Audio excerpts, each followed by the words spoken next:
My family in Westlake Hills. Austin. They have a special talent for accidentally forgetting to invite me to Thanksgiving. Every single year. This year, I'm 32. And I decided to buy myself a gift. A house. A modern, glass and steel place, right on Lake Travis. My own sanctuary. I posted the photos online. I was proud of it. It didn't even take a full day for the response. My phone lit up with a message from my mother. Jennifer. It wasn't congratulations. It was an announcement. My older brother, Ryan, and his wife, Chloe. They would be using my new house for the holidays. Hi. I'm Susan. I'm 32 years old now. I grew up in Westlake Hills. If you know Austin. You know the name. It's where the old money lives. Full of sprawling estates. Status-conscious families.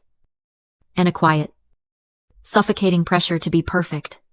Our house was a massive, sterile-looking modern home that my mother, Jennifer, kept like a museum. My father, Michael, worked in private equity. The kind of job that was more about who you knew at the golf club than what you actually did. And then there was my older brother, Ryan. Ryan was 4 years older than me. And from the moment I was born, he was the heir. The golden child. I wasn't the second child. I was just the spare. The entire house was a shrine to him. The formal living room, the one we were never allowed to sit in, was dominated by Ryan's accomplishments. There were gleaming golf trophies on the mantel, framed certificates from his finance internships, a big, obnoxious photo of him shaking hands with some local politician. It was a museum dedicated to St. Ryan. My achievements. They were stored in a couple of cardboard boxes in a guest room closet. My user experience design awards. My scholarship letters. My first place ribbons from university competitions. All of it just sitting in the dark. I learned my place early on. I remember my 16th birthday. It was supposed to be a big deal. I'd been planning a small party with a few friends. I came downstairs that morning, and my parents were in the kitchen, not making breakfast, but looking at flight itineraries. My father, Michael, didn't even look up from his laptop. Plans have changed, he said. We're flying to the East Coast this weekend. Ryan has a preliminary tour of his top university choice.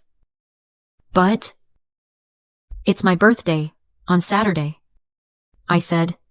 My mother, Jennifer, sighed, like I was being incredibly difficult. Susan, be reasonable.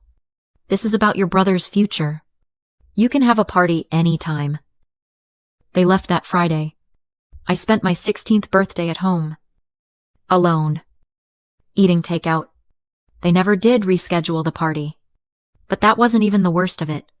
That came a few years later. When I was in college, I was scrolling through Instagram one afternoon, and a photo popped up. It was my mother. She was standing on the deck of a massive cruise ship, smiling, with her arm around my dad and Ryan. They were all holding champagne glasses, with the coast of Italy in the background. The caption read, "Our whole beloved family, together on the European trip of a lifetime." My stomach just dropped. A family cruise. A European cruise. I wasn't in a single photo because I hadn't been invited. I hadn't even known about it. I called my mom later that day, my voice shaking. I tried to sound casual. Oh. Wow. The cruise looked amazing. When did you guys plan that? There was a long, awkward pause. Oh. Sweetie, she said, her voice full of fake sympathy. It was all very last minute, and you were so busy with your school projects. We knew you couldn't get away. We didn't want to bother you. Bother me. I hung up the phone, and I just sat there, in my tiny dorm room. And I understood. I wasn't just forgotten. I was an inconvenience to be managed. I wasn't part of the whole beloved family. I was just the spare.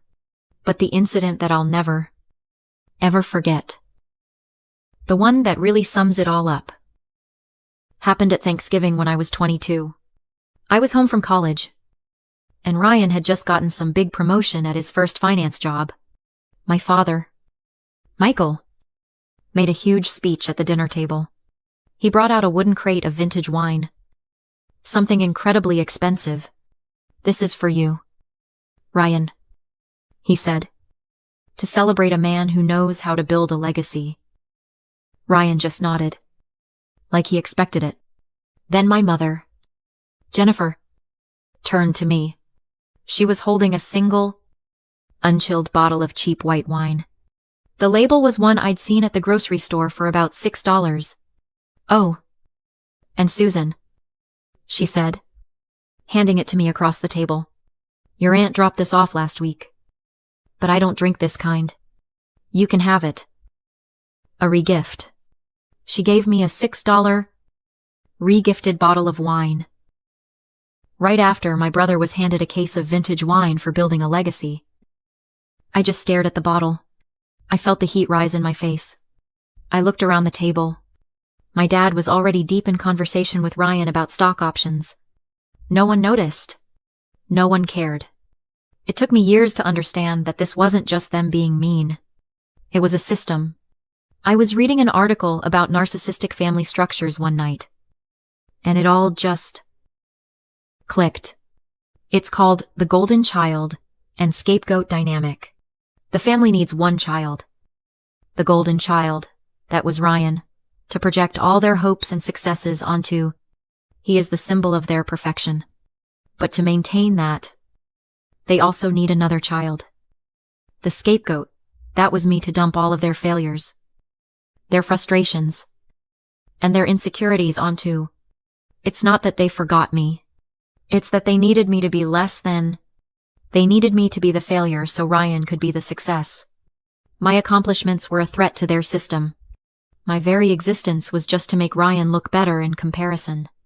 When I finally understood that, when I realized I wasn't just unloved, I was cast in a role I never auditioned for, it changed everything. Or at least, it started to. I stayed in our family group chat, mostly just to keep an eye on things. I never posted. I just scrolled. It was always the same. Mom posting about Ryan and Chloe's expensive dinners. Dad posting about Ryan's latest deal. Then, about 3 months ago, just before this whole house thing, a message from my father popped up, directed at everyone. "Just had a great call with Ryan," he wrote. "He's closing another major deal. 36 years old and already a partner at his firm. That's what a stable career looks like." He paused. And then, he added a second message, clearly aimed at me. "Susan, you're 32 now. When are you going to stop playing with that little computer startup and get a real, stable job, like your brother?" My little computer startup? I'd been promoted twice. I was the lead UX designer. My salary was well into 6 figures. Not that I would ever tell them. I was managing a team of 6. But in his eyes, I was still just a child playing a game, while Ryan was building a legacy. I closed the chat. What was there to say? They didn't see me. They never had. The tech startup I'd been pouring my life into for 5 years was acquired by a major tech giant. And 2 weeks later, a number hit my bank account that I had to read 3 times. $150,000. It was my share of the acquisition bonus. $150,000. My first impulse. That old, stupid, hopeful impulse. Was to call my family. To finally tell them. See, I did it. My little computer job just paid off. I wanted to share it. But I hesitated. I remembered my dad's text about Ryan's stable career. I remembered the re-gifted wine. And right as I was having that thought, my phone buzzed. It was a message from my mother. "Jennifer, Susan, It read, "Your sister-in-law Chloe is having a very difficult pregnancy. She's tired and hormonal. You know how it is. I saw a handbag she absolutely loves. It would be a wonderful pick-me-up for her before the baby comes. I'll send you the link. It's only $3,000. Please have it messengered to their house by this weekend. Thanks, sweetie." I just stared at the message. She didn't ask me. She didn't say please. She commanded me to spend $3,000 on a designer handbag for the golden wife of the golden child. For the family that gave me a $6 bottle of regifted wine. All that hope I felt 2 minutes ago, it curdled into a cold, hard rage. I closed the message. I didn't respond. I opened my laptop, but I didn't go to the handbag website. I opened the real estate app I'd been scrolling through for months, just for fun. And I saw it. The lake house on Travis. Floor-to-ceiling windows. A huge deck, cantilevered over the water. 3 bedrooms. Modern.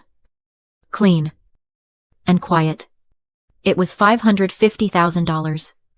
And with my bonus, I could afford the down payment. I didn't think. I just did it. I called the agent. I signed the offer online that night. And I transferred the deposit the next morning. It was impulsive and reckless, and it was the first thing I had ever done. In my entire 32 years. Just for me. A month later, I got the keys. And just before Thanksgiving, I posted the photos. Me. On my new deck. Holding a glass of champagne. The caption was simple. Thankful for the life I'm building. My phone didn't just buzz. It exploded. A dozen missed calls. Texts from Michael. Texts from Jennifer. Texts from Ryan. What is this? Whose house is that? Where did you get this kind of money? And then, the summons. A group text from my father: "Get to our house. Now. We need to talk." I got in my car and started the drive to Westlake Hills. And as I drove, that old, familiar feeling washed over me. My hands were shaking. My stomach was in knots. I felt guilty. Why?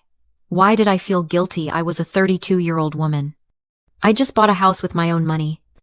And yet, driving to my parents' house felt exactly like it did when I was 12, and being called in for breaking one of my mother's stupid vases. It's a psychological trick. You know? It's called learned helplessness. It's what happens when you spend 30 years being told, over and over, that your feelings are wrong, that you're too sensitive, that you're too dramatic, that you're ungrateful. You get conditioned.